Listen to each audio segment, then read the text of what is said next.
Elles sont quand même regardées, les vidéos, j'ai de plus en plus d'abonnés. Chaque jour, il y en a davantage, donc nous assurons au moins la présence.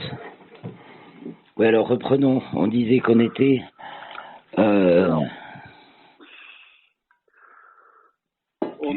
parler de la météo, voilà. Alors, la oui, météo... la météo, elle a été douce, là. Bah oui. Là, alors, si je reprends enfin, j'ai fait un message au CEDRA là qui n'a pas été publié. Oui. Dans lequel, alors, j'ai expliqué, je vais le retrouver. Enregistrer. Je peux te dire les événements héliocentriques. Donc, à tenir en compte dans notre étude en aveugle ou demi-aveugle, puisque moi j'ai pas les thèmes sous les yeux, c'est formidable aujourd'hui.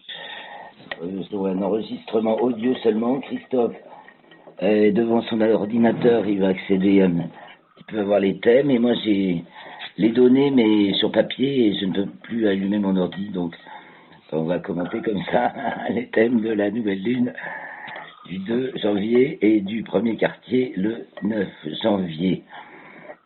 Et donc je te donne un petit peu ce qui se passe en hélio. Et donc c'est ça. Mercure entre dans le signe du Taureau le 8. Elle était donc en Bélier jusque là. Toute la semaine elle est dans le signe du Bélier. Elle y rentre le 2 je crois. Du 2 au 8 elle est dans le signe du Bélier. Puis elle rentre dans le signe du Taureau en héliocentrique. En plus en latitude héliocentrique elle monte et elle croise Pluton le 8, Neptune et Jupiter le 9, qui les deux vont être bientôt en parallèle de latitude. Jupiter va doubler Neptune à moins 1,8 degré. Donc là, on parlait d'une vague, on a parlé de Jupiter et Neptune, on va les voir, il y a une grosse vague. Hein. C'est la très grosse vague qui se prépare là, 2022. Et donc nous avons Mars qui en hélio entre dans le signe du Sagittaire le 9, dimanche 9, à 10h36, et donc il reste jusqu'au 5 mars. Et en hélio, Mars signe Sagittaire jusqu'au 5 mars. Donc c'est les grands combats là. Hein. C'est les combats ultimes, héroïques. C'est jusqu'au bout, jusqu'au bout. Et nous avons en même temps le 9, même juste avant, la Terre qui est conjointe, enfin Vénus qui est conjointe à la Terre, donc c'est la conjonction inférieure de Vénus qui se produit pratiquement à la même heure là. Hein. C'est 0h41 TU et en géocentrique, Vénus, Soleil, 1h47. 1h41 et 1h47 entre l'hélio et la géo. Donc Vénus, nouvelle Vénus, nouveau cycle de Vénus, et ça se passe dans lequel degré? Donc elle est conjointe à la Terre, donc le 9, c'est donc le combienième degré du signe du Cancer pour la Terre? C'est le 20e. Le Soleil est dans le 20e Capricorne et la Terre donc 20e Cancer en héliocentrique. Donc Vénus conjointe Terre, 20e Cancer en héliocentrique. Voilà, c'est tout pour la semaine en hélio. Et donc toi, si tu les as, tu as les thèmes géocentriques, tu peux voir l'ascendant, je me souviens plus, on les a commentés la semaine dernière. Ça va me revenir. Alors c'est le dernier quartier, ça, je me suis trompé. Voilà, le dernier quartier du 27, ça s'est passé. Et donc, tu veux le dernier quartier du 27, tu veux? Oh ben, rappelle-moi vite fait ce qu'il y a aux angles. Alors, attends, attends, je vais te le retrouver.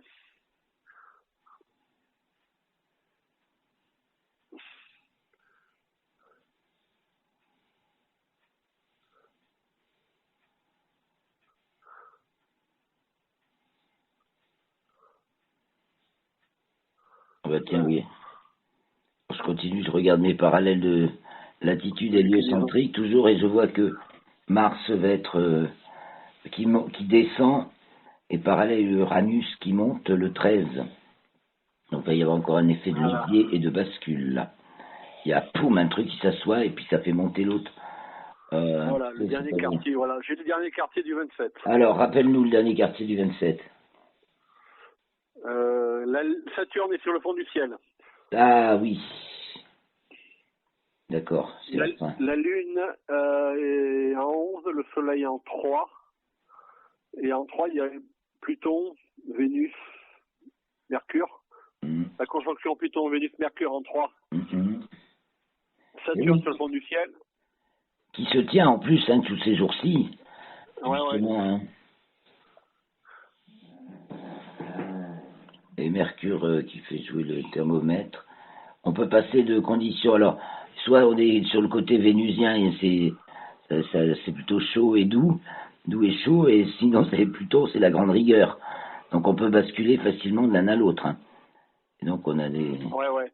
Mais t'as Neptune en Poisson en 5. C'est humide. Chez lui. Alors moi je dirais que... Alors, je vais essayer de trouver... Si tu prends le mètre du mètre pour faire la température.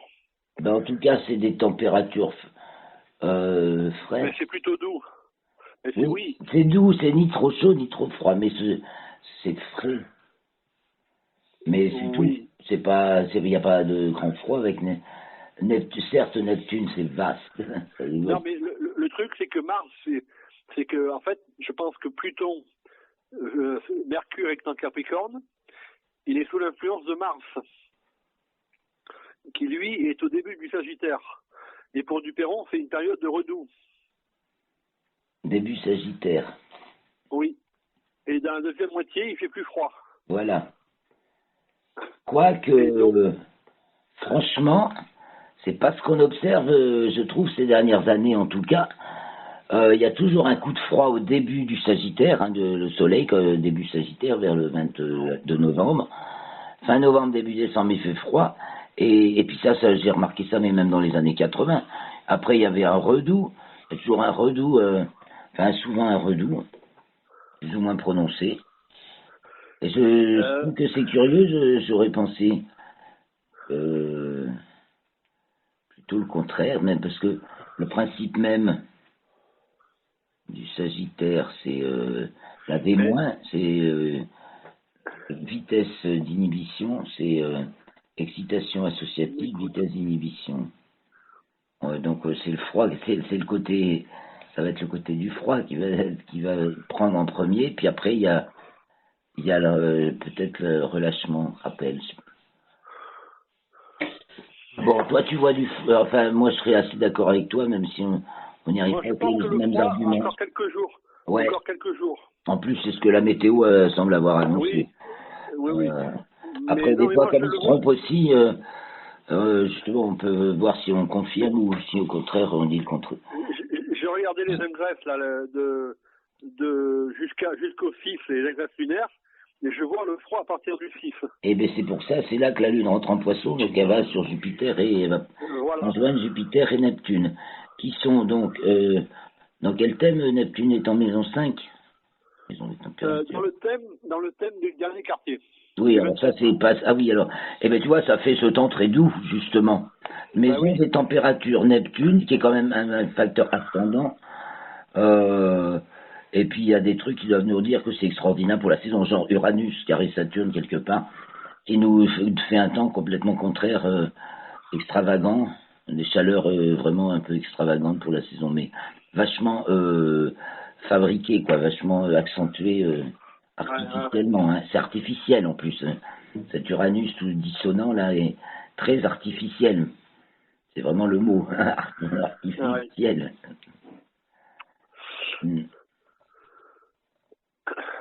Voilà. Bon alors ça c'était le dernier quartier, donc nous entrons de plein pied dans la première lunaison d'hiver de cet hiver 2021-2022.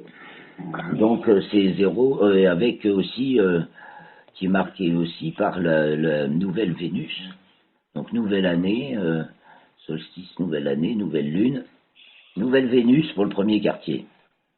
Et entre-temps, élongation maximale de Mercure à l'est, ce qui fait qu'on la voit le soir. On voit bien Mercure, et alors ce spectacle extraordinaire, il faut le rappeler, de Vénus, qu'on va pouvoir, faut se mettre à un endroit bien dégagé pour l'horizon sud-ouest, et la voir le 8 au soir, et le 9 au matin, un horizon bien dégagé à l'horizon sud-est. Une fois à Paris, j'ai confondu Jupiter et Vénus. C'est pas dur. Surtout à Paris, entre deux immeubles et... Ouais. c'est vraiment pas dur de se demander c'est laquelle. Hein. Non, mais ça, en fait, c'est pardonnable. Voilà, mais la Lune était au-dessus de Vénus, et je croyais que c'était Jupiter, et j'ai vu après, dans les thèmes, que c'était Vénus. Ouais. Sûrement. Bah, tu vois, tu as pu vérifier en regardant les thèmes. Ouais, j'ai pu vérifier. Ouais. Voilà, alors qu'est-ce qu'on va dire? Alors, maintenant, rappelle-nous un peu le thème de la nouvelle lune. La nouvelle lune, alors. On rappellera celui du Capricorne aussi, quand même. Déjà. Alors. Dis-nous, qu'est-ce qu'il y a à l'ascendant? Alors, nouvelle lune, c'est ascendant Lion. Ouais. Uranus en Taureau en 10. Ouais, culminant seul oriental. Voilà. Saturne sur le descendant en Verseau. Ah oui, Saturne descendant Verseau. Jupiter sur la maison 8. Jupiter 8. Ouais. Ah ouais, qui galope en Poisson et qui se rapproche de Neptune. Donc Jupiter, Neptune en 8. Et Neptune est en 8 en Poisson. Ouais, à la fin pareil. de 8. Et Jupiter est au début de 8. Yes, c'est ça, ouais. Et en dessous de Saturne, eh bien, alors, déjà poussé, Vénus, Mercure, Vénus. Mercure, Pluton, Vénus. Mercure, Pluton, Vénus. Vénus conjoint. Lune et... Alors, quoique Mercure, il est passé en Verseau. Oui, c'est ça, tout juste. Hein. Mercure entre dans le signe du Verseau le 2 à 8h09. Voilà. Et elle irait jusqu'au 26 janvier. Elle rentre, mais c'est parce qu'elle va être rétrograde. Elle reviendra à partir du 14 janvier. Et elle reviendra dans le signe du Capricorne du 26 janvier. Enfin, au moins le 26 janvier. Et elle reprend son mouvement direct le 4 janvier. Et donc, il va recoller à Pluton. Oui, et ça colle à Pluton, tout ça. Vénus et Mercure font leur petite rétrogradation autour de Pluton. Ting. Ouais.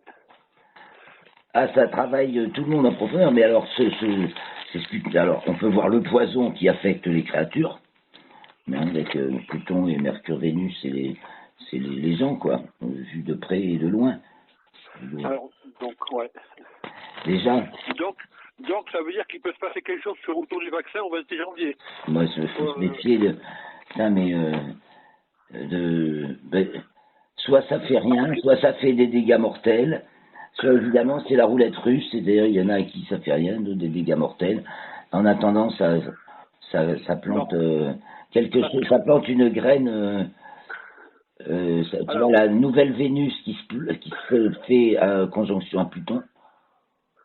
Il y a quelque chose aussi dont je t'ai pas parlé, c'est la pleine lune de janvier, le 17 janvier. Voilà, nous allons y arriver, puisque là on fait Et là, la lune, elle est sur le milieu du ciel, posée vers Soleil Pluton exact.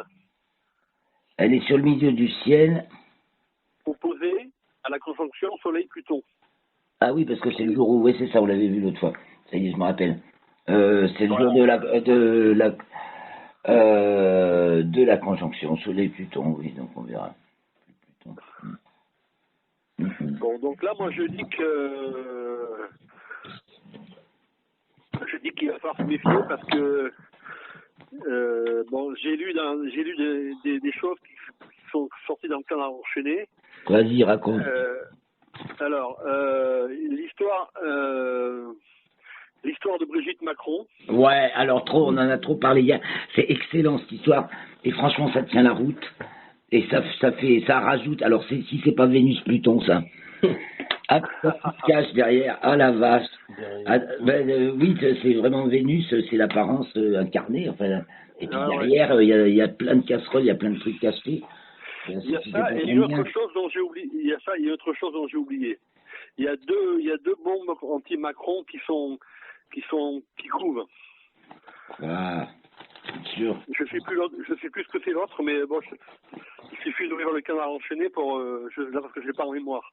Mais j'ai bien vu ça et oui, il y a des révélations. Si jamais la dictature sanitaire continue, on va révéler ça en janvier. Ah, ben voilà, ça fait des objets de chantage, oui. Si on nous impose la dictature sanitaire, vas-y, on va en révéler, t'en veux d'autres.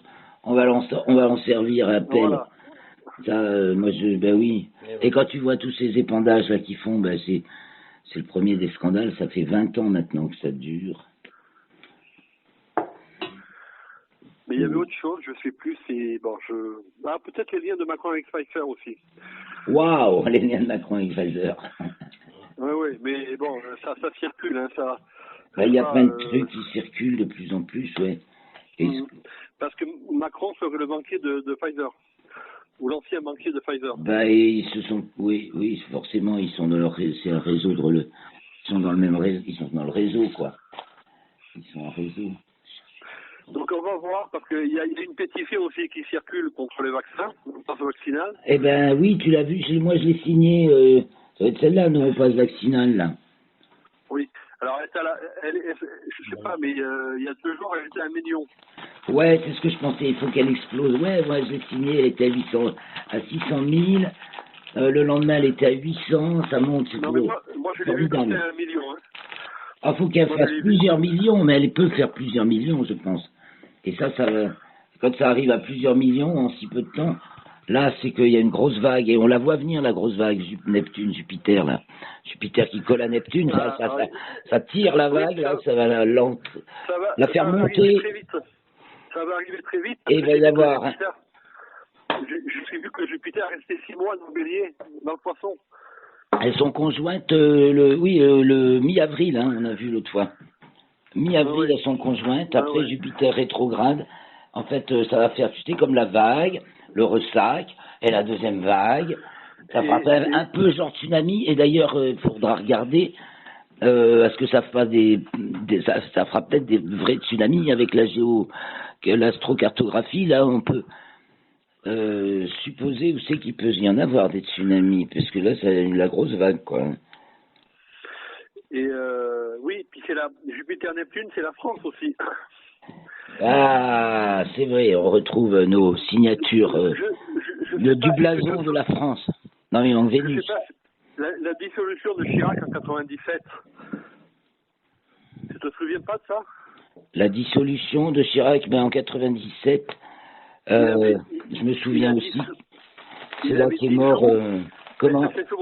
Ça s'est fait à cause d'une conjonction Jupiter-Neptune. Il aurait dû laisser les élections auraient dû avoir lieu 1 an plus tard. Et Chirac a dit ça en 97. En fait, c'était pour faire le ménage entre les baladuriens. Il a fait ça parce que il savait que les législatives de 98 étaient perdues et qu'il fallait faire ça au plus vite parce que les socialistes n'étaient pas forcément prêts à pénétrer le terrain. Donc en fait, il a réussi à priver les socialistes de majorité absolue parce qu'ils n'étaient pas tous prêts, avec cette année de différence. Ah putain, la tactique. Oui. Et donc c'était sous une conjonction Jupiter-Neptune, oui. À l'époque, oui, il y avait en 97. Il y en a eu une autre depuis. Parce que c'est tous les 13 ans à peu près, hein. C'est ça. Donc 2017-2010. La fameuse crise, là, qu'on y a cru, il y a eu le HN1, là, en 2010, ils nous ont bien fait rigoler. C'était vraiment une expérience test, mais en petit niveau, à côté de ce qu'ils font maintenant. C'était aussi l'affaire Toscane en 2010. Oui, aussi, voilà.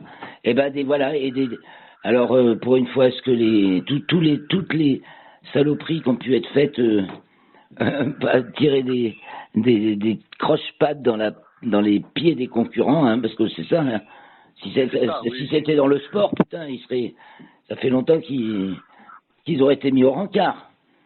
Tu n'as pas le droit de pénaliser, de faire des coups bas à tes concurrents comme ça. C'est vraiment des coups. Le coup à Strauss-Kahn qu'ils ont fait. Non, mais Strauss-Kahn, ça a pas eu un monté. Par exemple. Et puis bon, les Américains sont pas tout propres, mais enfin, c'est autre chose. Je suis pas sûr que De Gaulle, à la place de Sarkozy, De Gaulle aurait protesté contre l'arrestation de Strauss-Kahn, pour moi. Oh, mais c'est plus la même époque, c'est plus les mêmes gens. Mais oui. Sarkozy n'est pas là pour servir la France. Sarkozy est là pour servir les exploiteurs de la France. Même s'il avait peut-être encore un brin de cœur pour la France, lui, après les deux autres, c'est même plus la peine de penser. Je suis même sûr que Mitterrand aurait protesté. Ben, normalement, oui, hein, bien entendu. Oui. Même Chirac, alors. Mais c'est lui qui a bradé, quoi. Il pouvait plus, après lui, c'était fini. Enfin. Le dernier vrai président, bon, il a fait ce qu'il a pu. Sagittaire jusqu'au bout. Alors maintenant, avec Macron, on a un autre type de Sagittaire, puisque lui, c'est vraiment le dernier degré du signe du Sagittaire. Et c'est le mec, il tient sur c'est le champion de rodéo qui tient sur le pire cheval et qui va jusqu'au bout, hein. Oui, mais comment va-t-il s'adapter à ça? Tout dépend. Après, soit ça craque complètement. Justement, voilà, il va jusqu'au bout, puis là, ça va s'arrêter de soi-même. C'est-à-dire que le peuple va arrêter de se laisser berner par ces médias et puis les pantins qui sont là pour les servir, et puis va prendre sa vie en main en arrêtant de... Moi, je vois des signes quand même que les peuples, je vois, il y a des signes dans le canard. Des signes dans le canard. Il y a des signes. C'est-à-dire, par exemple, c'est la ministre de Borne qui commençait à s'inquiéter de la vague de sympathie que Zemmour a bénéficié dans les rues de Lille. Ah.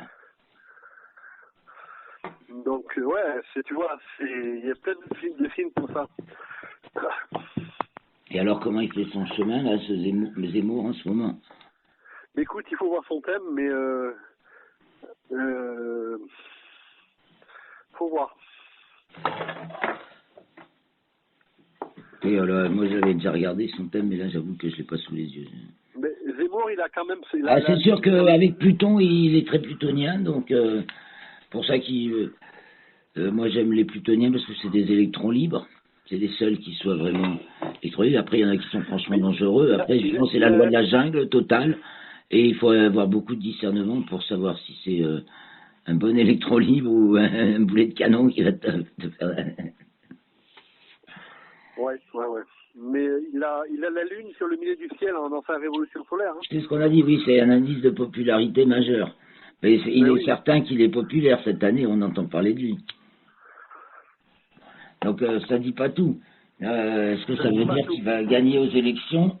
C'est sûr que Jupiter-Neptune représente aussi les vagues, mais il faut voir le problème, question de l'absentéisme.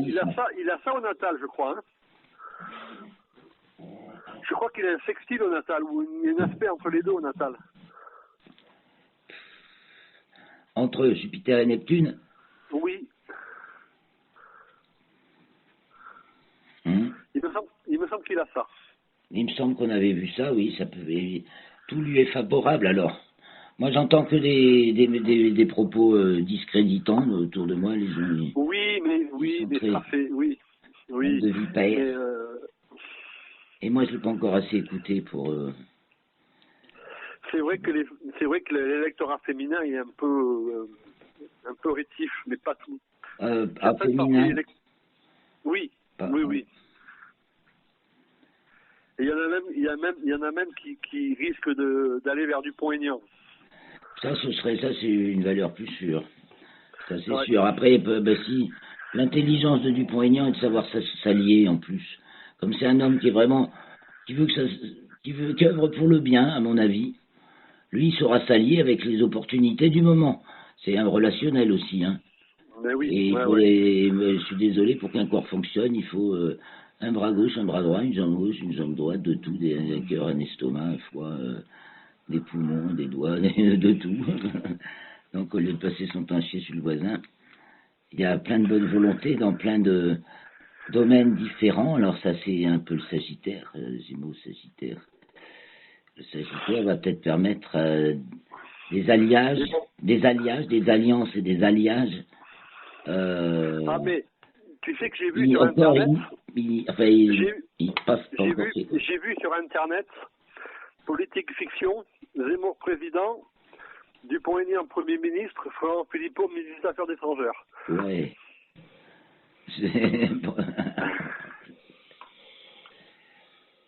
Moi, ce qui m'inquiéterait le plus, c'est de savoir combien de gens seront captés et motivés pour aller voter, quoi. C'est un problème. Comme on fait voter les morts et que les vivants ne sont même pas inscrits sur les listes. Non, mais peut-être que les gens en ont marre de Macron, ils vont décider d'aller voter aussi. Touche du bois. Ce qui fait, c'est une possibilité. C'est peut-être possible. C'est difficile à mesurer. Et puis, mais le fait, le scandale sanitaire, s'il perce vraiment, si la vague des gens déborde celle des médias, hein, parce qu'en fait c'est ça, il y a la concurrence entre la vague populaire, qui va être Neptune-Jupiter, et puis la vague des médias totalement artificiels qui nous a été imposée à fond pendant tout 2021, hein, contre tout bon sens et tout... Alors, il faut savoir une chose quand même. Il faut savoir une chose pour les médias, c'est qu'il y a un média qui est derrière Zemmour. François. Non, CNews. CNews, ah tiens. Alors ça c'est... Alors vas-y, pourquoi à ton avis? C'est Bolloré à qui appartient CNews et Europe 1, et Bolloré a reçu Zemmour en personne. C'est pour mieux. Pourtant, ils sont bien de la même clique que les autres. Enfin, grosso modo, financés par les mêmes intérêts que les autres chaînes. Oui, mais Bolloré en veut beaucoup à Macron. Ah, donc il y a Zemmour. Ah, d'accord. Mais bon, il faut se méfier de ces effets de théâtre, hein, parce que tout ça, c'est des effets de théâtre. Oui, mais il y a quand même un problème juridique. Il y a quand même une raison. Le Canard en parlait d'une raison qui est quand même assez importante. Certainement, certainement. Non, mais tant mieux, ça fait le jeu. Voilà. Ils s'autodétruisent. Quand tu vois les têtes s'autodétruire, tu te dis que le système s'effondre. S'entre-détruire, dirons-nous. Eh bien, tant mieux, peut-être. Mais après, ce Zemmour n'est-il pas aussi manipulé et manipulable? S'il ne l'est déjà, ne peut-il pas le devenir? A-t-il vraiment la lucidité sur tout? Est-il bien au courant pour la géo-ingénierie? Pour moi, ça c'est la question test, celle qui trompe pas. Pour les vaccins aussi, bien entendu. Bon, là-dessus, il a l'air d'être assez renseigné. Les vaccins, il y a des gens qui commencent à râler. Certes, ben, il y en a toujours eu qu'on râlait. Il y a tout le temps autant d'irréductibles qui, de toute façon, ne se feront pas vacciner. Pour moi, et tu vois, c'est vraiment, on altère mon âme. Si on me vaccine, on altère mon âme. Donc, il n'y a aucun intérêt à me vacciner. Il y en a pour qui ça n'a aucune importance. Mais tout dépend de la valeur que tu accordes à la vie, en fait. Et au respect de la vie et de ce que tu reconnais comme étant la vie. Si tu penses que ton corps, il faut le défendre contre la vie, bon, ben voilà, t'as le droit de te faire vacciner. Hein. Tant pis pour toi, quoi. On peut te dire que ça, mais c'est pas... Ben oui. Et donc ce respect-là, bah, c'est vraiment le plus, je trouve que c'est le plus fondamental. Ça aliène encore plus que l'esclavage. Là, c'est vendre son âme. Ça revient à vendre son âme. Alors après, faut-il savoir dans ce nouveau monde faire semblant de vendre son âme et quand même se sauver ses billes et restaurer son âme. Dans le genre, je me fais vacciner, mais j'ai l'antidote parce que ça existe. L'antidote homéopathique, à chaque vaccin proprement dit. Bon, il y a l'argile, il y a moyen d'évacuer le truc éventuellement tout de suite. Pour avoir le papier, mais le principe d'avoir ce putain de passe est tellement nazi. Hein, c'est l'étoile jaune puissance 10. C'est monstrueux. Enfin, je veux dire, ça revient exactement au même, de toute façon. C'est pas exactement sur le même sujet. Là, on glisse un peu. Là, c'était l'origine ethnique. Maintenant, c'est le choix de santé. Ben là, c'est niette, quoi. De toute façon, c'est ça le problème. Au-delà du vaccin, il y a le fait que c'est pour obtenir le droit de circuler en ce monde. Bon, s'il faut se cloîtrer pendant quelques années. Faut peut-être se cloîtrer, après tout, si c'est la seule façon, ou vivre en autarcie. Il faut attendre des élections. Hein. Bon. Ça fera bouger des trucs, mais c'est que les effets de théâtre. Mais bon, ça bouge, le monde entier bouge, et puis la Terre, elle secoue aussi. Oui, mais attention, le vaccin, ça marche pas partout. Il faut savoir qu'il y a des États entiers d'Amérique qui ne marchent pas là-dedans. Hein. Bah, de plus en plus. Il faut voir s'il y a de... Je pense, hein, la France est vraiment... c'est pour ça que il faut que je me concentre sur le livre que je dois écrire. La Floride, il n'y a pas de vaccination obligatoire, il n'y a pas de masque. Hein. Ah, vive, tant mieux. Ah oui, ça, oui, mais à mon avis, c'est un État qui est républicain. Oh, là, Didier. Alors, attends, tu sais quoi, on va se prendre en visio sur quelque chose, hein, sur Messenger. T'as WhatsApp, Messenger? J'ai WhatsApp, mais sur le téléphone. Eh bien, on va se prendre sur le téléphone, tu regarderas ton ordi. Allez. Salut, Didier. Tu veux de la bière? Comment? Ah oui, ça t'éblouissait. Oui, bon. Qu'est-ce que tu dis? Salut? Oui, j'arrive pas à me connecter sur Zoom, il y a un problème. Oui, j'ai pas du tout d'ordi, là, je suis chez Alain, au Lévezou, notre observatoire, et j'ai déjà vidé la batterie avec la première vidéo, elle s'est arrêtée. Donc, on est en téléphone avec Christophe.